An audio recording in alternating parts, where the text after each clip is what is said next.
Hey everybody, welcome to the video. I am 4.2 miles into an 8-mile long run today, and I had to stretch my hips out a little bit. I don't know, they're tight. I think it's from, I don't know, it might be from sitting during work, or it might be sleeping wrong. I'm not really sure, but they've been kind of achy for a week or two.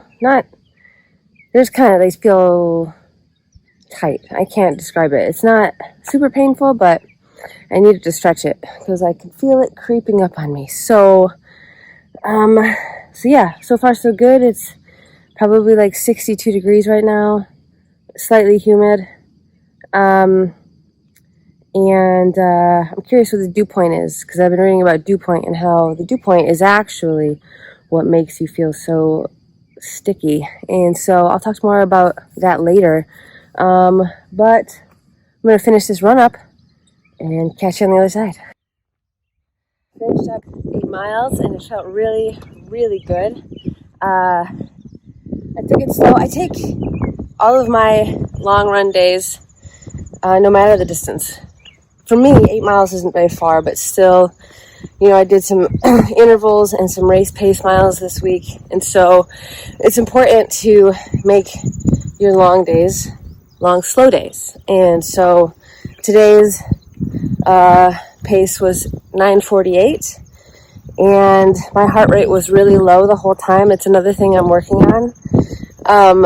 And I've come to that kicking and screaming, to be honest. I used to just run, and whatever my pace was, that was my pace. And I felt like, on those days when I had to do intervals, I felt like, I was out of gas pretty quickly. And so I'm starting to abide by the 80-20 rule, which is 80% of your runs should be slow or easy pace, easy effort, and 20% of your runs can be hard and fast. And so I've been doing that, and I've noticed that my heart rate is lower when I'm going faster. So I'm finally coming out the other end of it and seeing the reward of the 80-20 rule. So that feels really good. And it definitely stinks at first, So if you want to try it, know that it's it's not that fun at first to run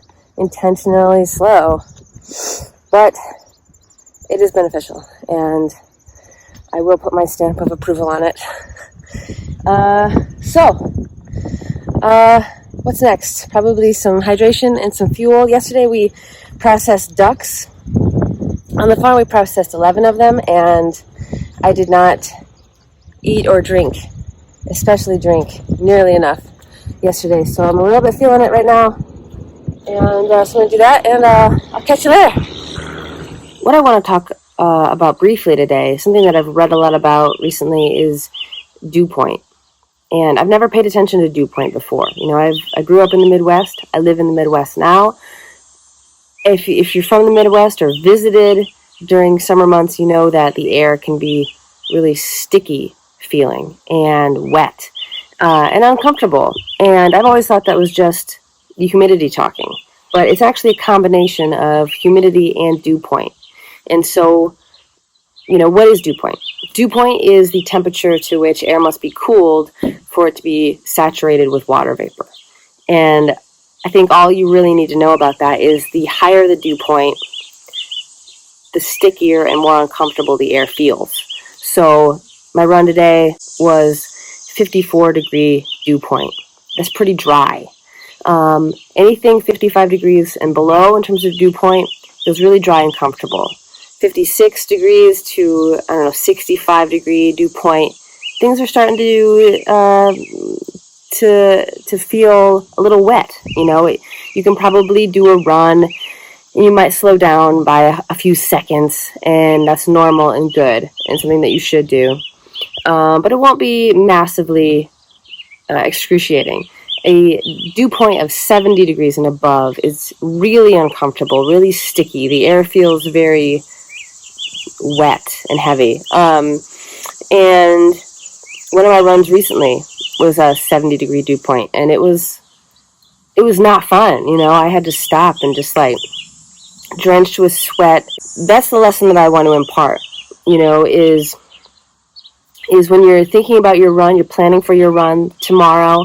Something that I always do is I look at the weather, I look at the wind, just so I can on those 25 mile an hour wind days in the wintertime, I can psych myself up for them. So I look at wind, I look at weather, I look at humidity, but now I look at dew point, because if it's going to be like a 68 degree dew point, I know that it's going to be hot and sticky, and I should, if it's a shorter run, maybe I should still plan to bring some water along with me, because I'll admit, sometimes I don't. I'm only going for a 4.5 mile run.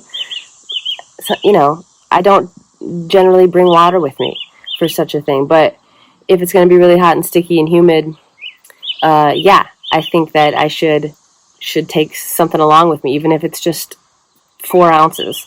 So that's the lesson that I've learned, and I thought it was really valuable, and I wanted to pass it along to you.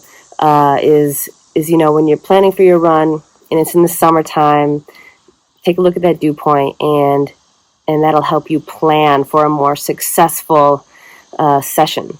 And that's it. Have fun, stay healthy, and hit the subscribe button on your way out. And I hope to see you next time, either on the run or on the farm.